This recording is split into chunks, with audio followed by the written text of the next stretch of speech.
नमस्कार, जय श्री राम दोस्तों। आपका फिर से स्वागत है हमारे चैनल पर। आशा करती हूँ आप सब बहुत अच्छे होंगे। तो आज हम शुरू करने जा रहे हैं अपनी रामचरितमानस सीरीज़ के पहले पाठ बालकांड का डे 9 और बिना किसी देरी के हम अपना वीडियो शुरू करते हैं।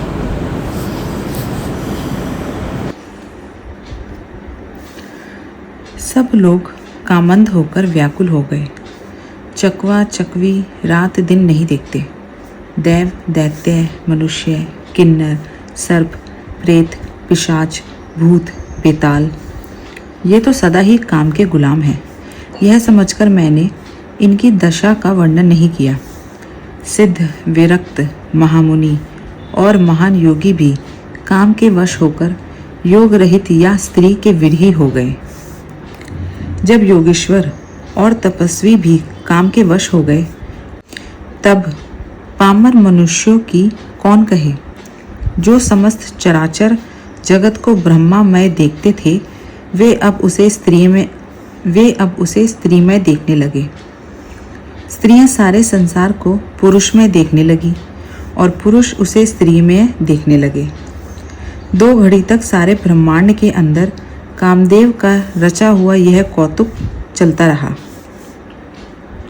किसी ने भी हृदय में धैर्य नहीं धारण किया। कामदेव ने सबके मन हर लिए। श्री रघुनाथ जी ने जिनकी रक्षा की केवल वे ही उस समय बचे रहे। 2 घड़ी तक ऐसा तमाशा हुआ जब तक कामदेव शिवजी के पास पहुंच गया। शिवजी को देखकर कामदेव डर गया। तब सारा संसार फिर जैसे का तैसा स्थिर हो गया। तुरंत ही सब जीव वैसे ही सुखी हो गए जैसे मतवाले लोग मद उतर जाने पर सुखी होते हैं। दुराधर्ष जिनको पराजित करना अत्यंत ही कठिन है और दुर्गम जिनका पार पाना कठिन है, भगवान संपूर्ण ऐश्वर्य धर्म यश श्री ज्ञान और वैराग्य रूप 6 ईश्वरीय गुणों से युक्त रुद्र महाभयंकर शिवजी को देखकर कामदेव भयभीत हो गया। लौट जाने में लज्जा मालूम होती है और करते कुछ बनता नहीं। आखिर मन में मरने का निश्चय करके उसने उपाय रचा। तुरंत ही सुंदर ऋतुराज वसंत को प्रकट किया। फूले हुए नए नए वृक्षों की कतारें सुशोभित हो गई। वन उपवन बावली तालाब और सब दिशाओं के विभाग परम सुंदर हो गए। जहाँ तहाँ मानो प्रेम उमड़ रहा है, जिसे देखकर मरे मनों में भी कामदेव जाग उठा। मरे हुए मन में भी कामदेव जागने लगा। वन की सुंदरता कहीं नहीं जा सकती। कामरूपी अग्नि का सच्चा मित्र शीतल मंद सुगंधित पवन चलने लगा। सरोवरों में अनेकों कमल खिल गए जिन पर सुंदर भौरों के समूह गुंजार करने लगे। राजहंस कोयल और तोते रसीली बोली बोलने लगे और अप्सराएं गा गा कर नाचने लगी। कामदेव अपनी सेना समेत करोड़ों प्रकार की सब कलाएं उपाय करके हार गया, पर शिवजी की अचल समाधि न डिगी। तब कामदेव क्रोधित हो उठा। आम के वृक्ष की एक सुंदर डाली देखकर मन में क्रोध से भरा हुआ कामदेव उस पर चढ़ गया। उसने पुष्प धनुष पर अपने 5 बाण चढ़ाए और अत्यंत क्रोध से लक्ष्य की ओर ताक कर उन्हें कान तक तान लिया। कामदेव ने तीक्ष्ण 5 बाण छोड़े जो शिवजी के हृदय में लगे। तब उनकी समाधि टूट गई और वे जाग गए। ईश्वर शिवजी के मन में बहुत क्षोभ हुआ। उन्होंने आंखें खोलकर सब ओर देखा। जब आम के पत्तों में छिपे हुए कामदेव को देखा तो उन्हें बड़ा क्रोध हुआ, जिससे तीनों लोग कांप उठे। तब शिवजी ने तीसरा नेत्र खोला। उनके देखते ही कामदेव जलकर भस्म हो गया। जगत में बड़ा हाहाकार मच गया। देवता डर गए, दैत्य सुखी हुए। भोगी लोग काम सुख को याद करके चिंता करने लगे और साधक योगी निष्कंक हो गए। कामदेव की स्त्री रति अपने पति की यह दशा सुनते ही मूर्छित हो गई।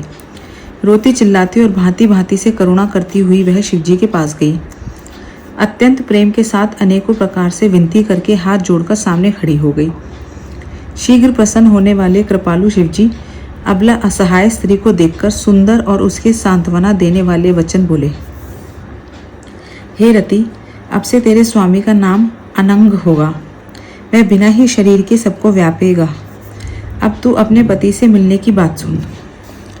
जब पृथ्वी के बड़े भारी भार को उतारने के लिए यदु वंश में श्री कृष्ण का अवतार होगा तब तेरा पति उनके पुत्र प्रद्युम्न के रूप में उत्पन्न होगा। मेरा यह वचन अन्यथा नहीं होगा। शिवजी के वचन सुनकर रति चली गई। अब दूसरी कथा बखानकर विस्तार से कहता हूँ। ब्रह्मादि देवताओं ने सब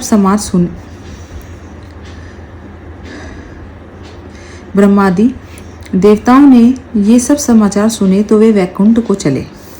फिर वहां से विष्णु और ब्रह्मा सहित सब देवता वहां गए जहां कृपा के धाम शिवजी थे। उन सब ने शिवजी की अलग अलग स्तुति की। तब शशि भूषण शिवजी प्रसन्न हो गए। कृपा के समुद्र शिवजी बोले, हे देवताओं, कहिए आप किस लिए आए हैं। ब्रह्मा जी ने कहा, हे प्रभु, आप अंतर्यामी हैं, तथापि हे स्वामी, भक्तिवश मैं आपसे विनती करता हूँ।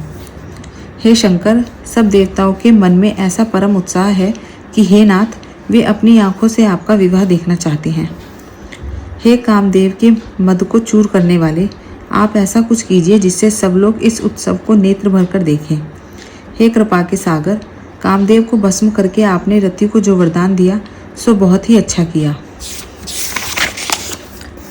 हे नाथ, श्रेष्ठ स्वामियों का यह सहज स्वभाव ही है कि वे पहले दंड देकर फिर कृपा किया करते हैं।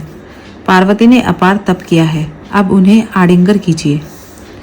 ब्रह्मा जी की प्रार्थना सुनकर और प्रभु श्री रामचंद्र जी के वचनों को याद करके शिवजी ने प्रसन्नता पूर्वक कहा, ऐसा ही हो। तब देवताओं ने नगाड़े बजाए और फूलों की वर्षा करके जय हो, देवताओं के स्वामी की जय हो, ऐसा कहने लगे।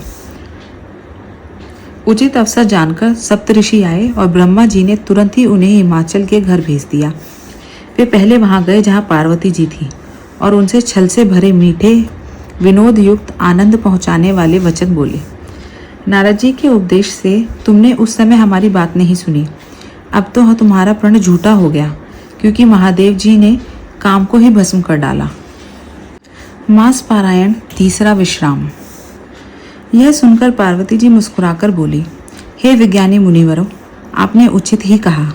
आपकी समझ में शिवजी ने कामदेव को अब जलाया है। अब तक तो वे विकारयुक्त ही रहे, किंतु हमारी समझ से तो शिवजी सदा से ही योगी, अजन्मा, अनिंद्य, काम रहित और भोगहीन है। और यदि मैंने शिवजी को ऐसा समझकर ही मन, वचन और कर्म से प्रेम सहित उनकी सेवा की है, तो हे मुनीश्वरों सुनिए, वे कृपा निधान भगवान मेरी प्रतिज्ञा को सत्य करेंगे। आपने जो यह कहा कि शिवजी ने कामदेव को भस्म कर दिया, यही आपका बड़ा भारी अविवेक है। हे तात, अग्नि का तो यह सहज स्वभाव ही है कि पाला उसके समीप कभी जा ही नहीं सकता और जाने पर वह अवश्य नष्ट हो जाएगा। महादेव जी और कामदेव के संबंध में भी यही न्याय समझना चाहिए। पार्वती के वचन सुनकर और उनका प्रेम तथा विश्वास देखकर मुनि हृदय में बड़े प्रसन्न हुए। वे भवानी को सिर निवार कर चल दिए और हिमाचल के पास पहुँचे। उन्होंने पर्वतराज हिमाचल को सब हाल सुनाया। कामदेव का भस्म होना सुनकर हिमाचल बहुत दुखी हुए। फिर मुनियों ने रति के वरदान की बात कही। उसे सुनकर हिमवान ने बहुत सुख माना। शिवजी के प्रभाव को मन में विचार कर हिमाचल ने श्रेष्ठ मुनियों को आदरपूर्वक बुला लिया और उनसे शुभ दिन, शुभ नक्षत्र और शुभ घड़ी शोधवाकर वेद की विधि के अनुसार शीघ्र ही लग्न निश्चय कराकर लिखवा लिया। फिर हिमाचल ने वह लग्न पालिका सप्तऋषियों को दे दी और चरण पकड़कर उनकी विनती की। उन्होंने जाकर वह लग्न पालिका ब्रह्मा जी को दी। उसको पढ़ते समय उनके हृदय में प्रेम समाता न था। ब्रह्मा जी ने लग्न पढ़कर सबको सुनाया। उसे सुनकर सब मुनि और देवताओं का सारा समाज हर्षित हो गया। आकाश से फूलों की वर्षा होने लगी, बाजे बजने लगे और दसों दिशाओं में मंगल कलश सजा दिए गए। सब देवता अपने भांति भांति के वाहन और विमान सजाने लगे। कल्याणप्रद मंगलम शकुन होने लगे और अप्सराएं गाने लगी। शिवजी के गण शिवजी का श्रृंगार करने लगे। जटाओं का मुकुट बनाकर उस पर सांपों का मोर सजाया गया। शिवजी ने सांपों के ही कुंडल और कंगन पहने, शरीर पर विभूति रमाई और वस्त्र की जगह बागंबर लपेट लिया। शिवजी के सुंदर मस्तक पर चंद्रमा, सिर पर गंगा जी, 3 नेत्र, सांपों का जनेऊ, गले में विष और छाती पर नरमुंडलों की माला थी। इस प्रकार उनका वेश अशुभ होने पर भी वे कल्याण के धाम और कृपालु हैं। एक हाथ में त्रिशूल और दूसरे में डमरू सुशोभित है। शिवजी बैल पर चढ़कर चले। बाजे बज रहे हैं। शिवजी को देखकर देवांगनाएं मुस्कुरा रही हैं और कहती हैं कि इस वर के योग्य दुल्हन संसार में नहीं मिलेगी। विष्णु और ब्रह्मा आदि देवताओं के समूह अपने अपने वाहनों पर चढ़कर बारात में चले। देवताओं का समाज सब प्रकार से अनुपम था, पर दूल्हे के योग्य बारात न थी। तब विष्णु भगवान ने सब दिक्पालों को बुलाकर हंसकर ऐसा कहा, सब लोग अपने अपने दल समेत अलग अलग होकर चलो। हे भाई, हम लोगों की यह बारात वर के योग्य नहीं है। क्या पराये नगर में जाकर हंसी कराओगे? विष्णु भगवान की बात सुनकर देवता मुस्कुराए और वे अपनी अपनी सेना सहित अलग हो गए। महादेव जी यह देखकर मन ही मन मुस्कुराते रहे कि विष्णु भगवान के व्यंग्य वचन दिल लगी नहीं छूटते। अपने प्यारे विष्णु भगवान के इन अति प्रिय वचनों को सुनकर शिवजी ने भी भृंगी को भेजकर अपने सब गणों को बुलवा लिया। शिवजी की आज्ञा सुनते ही सब चले आए और उन्होंने स्वामी के चरण कमलों में सिर निभाया। तरह तरह की सवारियां और तरह तरह के वेश वाले अपने समाज को देखकर शिवजी हंसे। कोई बिना मुख का है, किसी के बहुत से मुख हैं। कोई बिना हाथ पैर का है तो किसी के कई हाथ पैर हैं। किसी के बहुत आंखें हैं तो किसी की एक भी आंख नहीं है। कोई बहुत मोटा ताजा है तो कोई बहुत दुबला पतला है। कोई बहुत पवित्र और कोई अपवित्र वेश धारण किए हुए है। भयंकर गहने पहने हाथ में कपाल लिए हैं और सबके सब शरीर में ताजा खून लपेटे हुए हैं। गधे, कुत्ते, सुअर और सियार के से उनके मुख हैं। गणों के अनगिनत वेशों को कौन गिने। बहुत प्रकार के प्रेत, पिशाच और योगिनियों की जमाते हैं। उनका वर्णन करते नहीं बनता। भूत प्रेत नाचते और गाते हैं। वे सब बड़े मौजी हैं। देखने में बहुत ही बेढंगे जान पड़ते हैं और बड़े ही विचित्र ढंग से बोलते हैं। जैसा दूल्हा है अब वैसी ही बारात बन गई है। मार्ग में चलते हुए भांति भांति तमाशे होते जाते हैं। इधर हिमाचल ने ऐसा विचित्र मंडप बनाया कि जिसका वर्णन नहीं हो सकता। जगत में जितने छोटे बड़े पर्वत थे जिनका वर्णन करके पार नहीं मिलता था, जितने वन, समुद्र, नदियां और तालाब थे, हिमाचल ने सबको नेवता भेजा। वे सब अपनी इच्छा अनुसार रूप धारण करने वाले सुंदर शरीर धारण कर सुंदरी स्त्रियों और समाजों के साथ हिमाचल के घर गए। सभी स्नेह सहित मंगल गीत गाते हैं। हिमाचल ने पहले ही से बहुत से घर सजवा रखे थे। यथा योग्य उन स्थानों में सब लोग उतर गए। नगर की सुंदर शोभा देखकर ब्रह्मा की रचना चातुरी तुच्छ लगती थी। नगर की शोभा देखकर ब्राह्मी की निपुणता सचमुच तुच्छ लगती है। वन, बाग, कुएं, तालाब, नदियां सभी सुंदर हैं। उनका वर्णन कौन कर सकता है। घर घर बहुत से मंगल सूचक तोरण और ध्वजा पताकाएं सुशोभित हो रही हैं। वहां के सुंदर और चतुर स्त्री पुरुषों की छवि देखकर मुनियों के भी मन मोहित हो जाते हैं। जिस नगर में स्वयं जगदम्बा ने अवतार लिया, क्या उसका वर्णन हो सकता है। वहां रिद्धि सिद्धि, संपत्ति और सुख नित्य नए बढ़ते जाते हैं। बारात को नगर के निकट आई सुनकर नगर में चहल पहल मच गई, जिससे उसकी शोभा बढ़ गई। अगवानी करने वाले लोग बनाव श्रृंगार करके तथा नाना प्रकार की सवारियों को सजाकर आदर सहित बारात को लेने चले। देवताओं के समाज को देखकर सब मन में प्रसन्न हुए और विष्णु भगवान को देखकर तो बहुत ही सुखी हुए। किंतु जब शिवजी के दल को देखने लगे तब तो उनके सब वाहन, सवारियों के हाथी, घोड़े, रथ के बैल आदि डरकर भाग चले। कुछ बड़ी उम्र के समझदार लोग धीरज धरकर वहां डटे रहे। लड़के तो सब अपने प्राण लेकर भागे। घर पहुंचने पर जब माता पिता पूछते हैं तब वे भय से कांपते हुए शरीर से ऐसा वचन कहते हैं, क्या कहें, कोई बात कही नहीं जाती। यह बारात है या यमराज की सेना। दूल्हा पागल है और बैल पर सवार है। सांप, कपाल और राख ही उसके गहने हैं। दूल्हे के शरीर पर राख लगी है, सांप और कपाल के गहने हैं। वह नंगा जटाधारी और भयंकर है। उसके साथ भयानक मुख वाले भूत, प्रेत, पिशाच, योगिनियां और राक्षस हैं। जो बारात को देखकर जीता बचेगा, सचमुच उसके बड़े ही पुण्य हैं और वही पार्वती का विवाह देखेगा। लड़कों ने घर घर यही बात कही। महेश्वर का समाज समझकर सब लड़कों के माता पिता मुस्कुराते हैं। उन्होंने बहुत तरह से लड़कों को समझाया कि निडर हो जाओ, डर की कोई बात नहीं है। अगवान लोग बारात को लिवा लाए।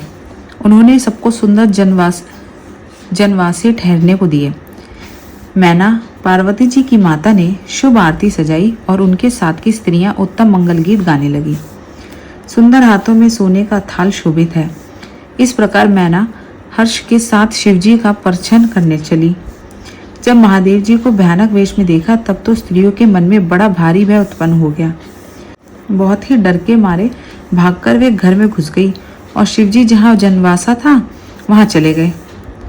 मैना के हृदय में बड़ा दुख हुआ।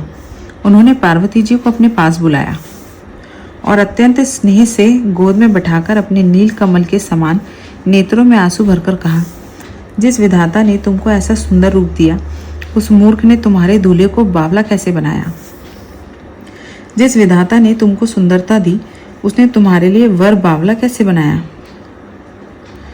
जो फल कल्प वृक्ष में लगना चाहिए वह जबरदस्ती बबूल में लग रहा है।